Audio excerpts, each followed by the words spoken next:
دا یو ورو سوال کړی دی چې زما پلار کسان ورسره ظلم کړی دی وژلی دی نو الله به هغه له اجر ورکوي او که نه الجواب اسلام دې خبرې له ډېر سخت اهمیت ورکړی د مسلمان د وینې عزت کول او مسلمان په ناحقه وجل په لویو ګناهونو کې لویه ګناه ده ومن يقتل مؤمنا متعمدا فجزاؤه جهنم خالدا فيها وغضب الله عليه ولعنه وأعد له عذابا عظيما څوک چې په ناحقه یو مؤمن وژني دی به جهنم ته ځي همیشه دپاره الله ورته په غضب کې دی الله پرې لعنت وایي او د دپاره لوی عذاب تیار کړی او دغه شان شریعت دا خبره هم واضحه کړې ده چې چا سره غدر وشي او ظلمن ووژلی شي نو الله به دله اجر د شهید ورکوي اجر د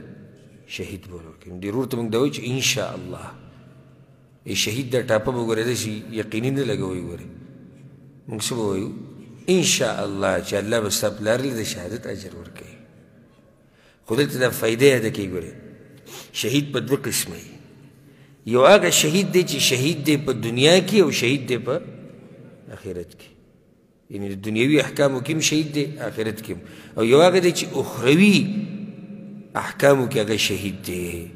هر چې دنیوي کم احکام د شهادت دي هغه پرې نه تطبیق کېږي کم چې دنیا او آخرت کې دی هغه څوک دی هغه چې جهاد کې مړ شي د هغې نه علاوه اوس داسې شهید چې لکه د خېټې په بیمارۍ مړ شو طاعون کې مړ شو دیوال پرې راولېدو اوبو کې ډوب شو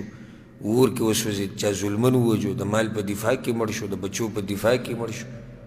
دا هم شهیدان دي خو د دوی دپاره دغه احکام په دنیا کې نشتي دوی له ښه باقاعده